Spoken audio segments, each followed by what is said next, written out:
la communauté ne sauve pas. Beaucoup de gens seront surpris de voir des catholiques au ciel.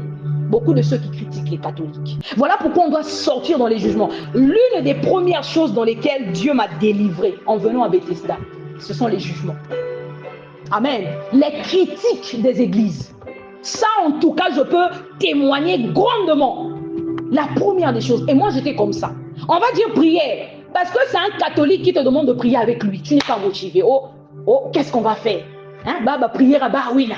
La religion ne sauve pas. Dis d'abord à ton voisin que la religion ne sauve pas. Ce qui sauve, c'est la relation avec Dieu. Les mêmes personnes qui critiquent, ce sont ceux qui sont dans l'église protestante ou dans l'église catholique. Il y en a qui n'ont pas de relation avec Dieu. Qui n'ont pas de communion avec Dieu. Ce qui sauve, c'est la relation. Ce qui sauve, c'est la communion. La communion. C'est la communion avec Dieu. Ça n'a rien à voir avec la religion. Non, toi, tu es de quelle religion? Oh, les gens de telle religion, de toute façon, on sera surpris ce jour-là. Donc, on doit sortir de ces choses-là. Moi, avant, je ne comprenais pas ces choses. Tu vas dire, oh, mais pourtant, moi, je prie plus que lui. Amen. Ça, c'est entre nous aussi, les hommes, qui jugeons par des apparences. Qu'est-ce qui prouve de fois que tu pries plus que l'autre? Souvent, on se base sur certaines choses du fait que tu vas à l'église tous les jours, du fait que tu sers. Tu penses que de fois, que toi, tu pries plus que l'autre. De fois, on pense qu'on est plus spirituel que les autres. Parce qu'on voit qu'on sert, parce qu'on va à l'église tous les jours. Ce n'est pas ça. Amen. Beaucoup seront surpris. Je dis toujours, au dernier jour, beaucoup seront surpris. Tu vas dire, mais moi, je prie plus que. Toi, tu pries de fois plus que. Tu pries plus que. Mais tu n'es pas né de nouveau. Tu es encore victime des alliances et des parents. Amen. Je veux montrer à quelqu'un que ce qui est individuel, ce qui est une question de choix personnel, c'est le salut. Amen.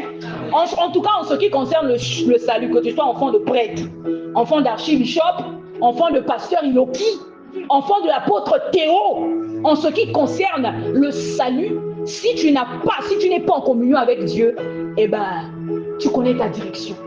Amen. Mais en ce qui concerne certains privilèges, l'alliance nous fait entrer dans certains privilèges. L'alliance nous fait entrer, ça nous rend participants de certaines promesses. On te dit, confie-toi en l'Éternel et pratique le bien. Ne te limite pas seulement là. Aie le pays pour demeure. Donc on te parle du fait d'avoir l'alliance avec Dieu. Amen. Et on te dit dans la suite, aie la fidélité pour pâture. On te parle de l'alliance et on te parle de la fidélité. Pourquoi? Parce qu'il y a des personnes qui violent les alliances. Parce que c'est quoi une alliance? Je ne sais pas comment beaucoup de gens comprennent les alliances, mais lorsqu'on parle d'alliance, on parle de pacte, on parle d'engagement, on parle d'accord, on parle de traité. Voilà pourquoi dans la suite, on te parle de la fidélité. Donc, on ne te parle pas seulement de demeurer dans le pays, mais on te demande également de demeurer fidèle dans ton engagement. Amen. Je vous ai dit que lorsqu'on parle d'alliance, on parle de pacte, engagement, accord ou traité. Donc, on te demande de demeurer fidèle à ton engagement vis-à-vis de Dieu. Est-ce qu'il y a quelqu'un qui a une alliance avec Dieu ici? Si tu as une alliance avec Dieu, sache que Dieu se souvient toujours de son alliance. Oh, mais ça la façon. La religion ne sauve pas.